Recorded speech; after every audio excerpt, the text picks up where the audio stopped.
Greetings, Guardians. Honey, wake the kids. New exotic dropped for this week's Nuzlocke. I'm your host Pike. In today's video we will be putting my Guardian skills to the test along with reviewing stats, perks, popular suggestions, and my own opinion of the brand new exotic Bow Wishkeeper. Eyes up, Guardian. Wakey wakey asshole. What's up? You blew yourself up. Quite. You missed the call from Commander Zavala. They have a new weapon to test out. Okay. Why not get the best guy for the job? The Guardian. They don't need the best, they need the worst. What? That makes no sense. Hey, I'm not the worst. No, they need your bad luck, because it's a Wish Dragon gun. We will be bringing this information to you in the form of a challenge run. But what's a challenge without some rules? Now over to my co-host Harley to break down the rules. Nuzlocke standard gun rules. Specialist, use only the challenge gun. Painless, no offensive abilities. Blind, no HUD. Killmonger, everything within reason must die. No witnesses. Acclaimed, do the story on legendary. Mods, sweaty confetti. The arrival. Now let's dive into the Nuzlocke gun grading scale. We will start with the one thing everyone cares about, damage numbers. Perfect full body damage is 7,898. Sub-perfect body damage is 7,423. Perfect full crit damage is 11,847. Sub-perfect crit damage is 11,135. Shots to kill a red Barkaball on legendary is any 2-body shot or any 1-head shot. The ability Hipfire does not show damage but can be seen doing shield damage. Shooting a suspended target in the body does 16,702 and 17,771 for a crit. Draw time is 684, charge time 60, accuracy 67, stability at 47 and 80 recoil, handling 54, reloading stat of 40. The bow stats are a little mountainous, some peaks and some lows, but with the highs in the right places the lows aren't that bad. Stability is low, so you might get flinched out of shot in PvP or E, and same with getting your next arrow ready.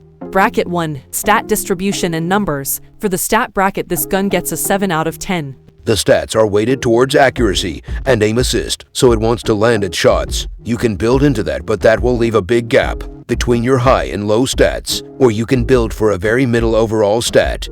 I used the first mission to get a feel for the damage range of the gun, how it feels with drawing back, landing shots. Most of this run is just trying to build up charges to do damage tests. The investigation. Bracket 2. Perks and information provided by Light.gg. In this bracket we will cover the most popular perks versus the doc pick. In column 1 the MP is Agile Bowstring that gives +5 stability and +15 handling. The column 1 DP is Flexible String that gives +10 handling. It takes away -5 accuracy, reduces draw time by -36, and +10 charge time. In column 2 the MP is Carbon Arrow Shaft +10 stability. The column 2 DP is Fiberglass Arrow Shaft +15 accuracy and -5 stability. In column 3 the MP is Heavy Grid +10 stability -10 handling. The column 3 DP is Smooth Grip +5 stability +5 handling. The difference in their two builds is the most popular pick is geared towards PvP and landing your shot by combating flinch with high stability.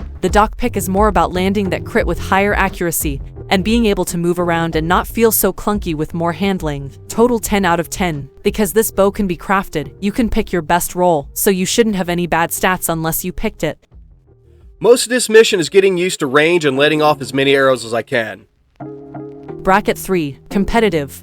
For the PvP role, we agree with Light.gg. Reduce your flinch so your arrows can land. Over to Docula to give us his PvP breakdown. This was a hard sell. Bows are very hard for new and bad players alike. And I'm not new. The bow can be good for shot swaps, but as far as straight play goes, needing at least 1 crit and 1 body to get a kill, or 3 body, but almost every gunfight I died before I could get my second arrow drawn back. I did my best to play lanes and range, but I couldn't compete with scout rifles, and Thorn was a problem more than once. You could say it was a thorn in my side. It gets 1 out of 10. Every kill felt like an accident. We got close to the trap ability but never could build up enough. This is a win more bow. If you're good with it and winning, you'll keep winning. But if you're struggling, you'll never get the ability charged up. It's a very passive play style, wanting to stay alive to build up your charge. But the hip fire is inaccurate and arcs down, so you must give up some range. Just not great in the SMG world we live in. The Ghost. Bracket 4. Accuracy and reloading. With the most basic build of this bow, it feels good most of the time, but there are definitely times we have watched an arrow keyhole right under, an armpit, or fly right past the neck. When you suspend a target, the arrows feel like they land even more easily, almost like a bonus aim assist. But that is just a feeling. Needing to hip fire a shot to set traps, the arrow won't have as much straight range, so you have to arc high. So many times I accidentally use my trap after I hit the disengage arrow button. It's so much safer to just aim down sights and waste the arrow. Way too many misfires. But overall, for accuracy we give the gun a 6 out of 10. A few too many missed shots. The hip fire falls short often. Could use a different sight in hip fire. Maybe a grenade launcher sight. Reloading has two sides to talk about in Red Bar Land. Headshots galore, but with the bow's zoom, once a group starts rushing you, problems start to arise. If it's a group of small guys, you can do half-pull arrows to a good level of effectiveness. The flip side of that coin is boss combat. Any boss with no shields just feels like a trial of a million cuts, but every 6th headshot will give you the bow's ability to use on the boss for a few buff shots. But any shielded guys leave this bow feeling not very exotic, because over shield block crits, and that stops us from building charges, and the dreaded square dance with multiple shield guys just feels like wasting your time. And the Hive Knights are a slow counter to this bow. They can be suspended by the first trap. They take damage from you, but it rarely kills them as they fall. Before the second trap grabs them, the Knight can pop their barricade, block your shots, and start health regen. And it's just as bad if there are multiple. For reloading, this gun gets 7 out of 10. Its damage range and draw speed can put some enemies into the heal yourself loop. With both sides covered, bracket 4 gets a 7 out of 10. The damage range leaves a lot of enemies with 2 shots, and that can really slow you down. The Scorn Lanterns always take 2 arrows to pop. This is another shooting range on most enemies until I get deep underground, and the rooms get small. The boss wants to bully me, and he can. Running away is my top priority. Second is putting down ads. And third is worrying about the boss, but he does have the ability to one-shot me. The Communions. Bracket 5. Built a suit. In this bracket we will talk about how the gun plays and synergizes with the subclasses. So, the question is, does this gun mix with any subclass? The answer is a large yes. This is Strand class. In gun form, the obvious synergizes with a standard subclass, or you could play a Stasis Warlock and Super, lock everything down, or a Fire Spot Titan suspend and burn. Just being able to turn off most threats will add nicely onto any build. With your own imagination and a vault full of other weapons, the suspend effect is fresh to be abused. 9 out of 10. The heavy gun cabal are easy pickings. The tanks both go down with little trouble. Amazing this area is so easy this time. The Mirror. Bracket 6. Playstyle mechanics. How does the gun feel? Do you have to play differently in higher or lower content, or just play differently than other guns? The bow plays exactly like you think a bow would. It just has extra importance on headshots to charge it. The bow will play mostly the same in high or low content. You'll just build quicker in low content, and you'll use the suspend more in high content. Just because health bars are bigger, the biggest play difference is your suspend shot. You'll have less targets to use it on in lower content, so it will feel like you don't get to use the ability as much. Outside of just wanting to suspend trash ads that you could one-shot anyway, the optimal playstyle would be to headshot as many trash ads as possible, then suspend any non-boss threats and use the bonus damage on them. For removing problem mini-boss enemies, 8 out of 10. The Cunning. Bracket 7. Aesthetic. Personally, bright greens always catch my eye, but the bow actually has some body to it. It's not just a plain curved bow, there's art to it, along with the moving parts. The spinning bone that shows your charge looks amazing, but to top it off, the green energy arrow feels so anime. Let me feed into the edge. The bow looks good. 9 out of 10. I hope future ornaments for the gun have more Hankara bones on it. A bone arrow would be so cool. Going down into the old temple was a walk, all the way to the Ahamkara room. I had to turn my HUD on because the window to shoot it in the mouth was so small, I felt like I was getting no damage at all, and I was kinda right. The best I was able to ever do was get 2 shots off it in 1 damage phase. The Last Chance.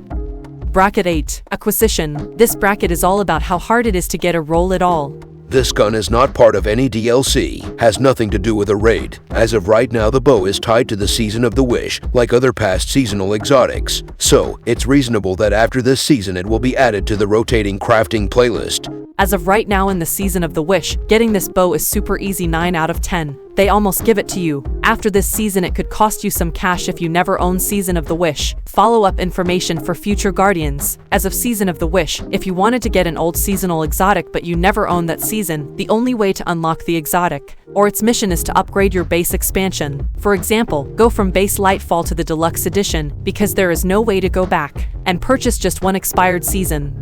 Once I hit the area with the respawning knights, they are easy to deal with. Just a pure annoyance for the number of arrows needed to put them down. The final part, chasing the witch through the 3 rooms, was much easier than I thought. Being able to suspend any knight, or even the light bearer knight, he would go Super Saiyan and turn on his powers, and then I would turn off gravity. The Ritual. Bracket 9. How hard is it to lock down that god roll? It's a craftable weapon, so your god roll is within reach. The downside being the PvP and god rolls can be different, so you have to make a choice, or if you really love both, just craft 2. 9 out of 10. Most people will love it for PvP or E, but if you're the rare person that like it for both, I'm sorry, the god rolls are different. Bracket 10. Versatility. Boss killer or ad clearer. The scoring is a bit strange. 1 is only good at one job, 10 is good at both. Ad clear. The gun feels great with red bars popping heads, only needing 3 good kills for your trap to be charged. You feel like you have it most of the time for little work. Being rushed by one mini boss with your trap ready will give you such a power rush to leave them helpless in the air, and they almost always fall and trigger a second trap. But if you are being rushed by a swarm, sometimes you have to cut and run or get overtaken or spin your trap, but the extra damage is wasted on trash ads. 8 out of 10. You fear no mini-boss that you can tie up, and a big health bar just means 6 headshots until you can revoke gravity again. But shields and no crit enemies ruin your fun. Boss damage. The traps won't suspend a true boss, normally a named enemy, but if they trigger a trap, they will get a green aura and they will take extra damage. If they have a crit, you can repeat that. 5 out of 10. Its exotic perk only half works on a boss, but you can still keep the same play loop. Taking both categories into consideration, the gun scores 7 out of 10. Dealing with ads and mini boss, great. Dealing with a boss, you can at least keep the same play style if they have a crit.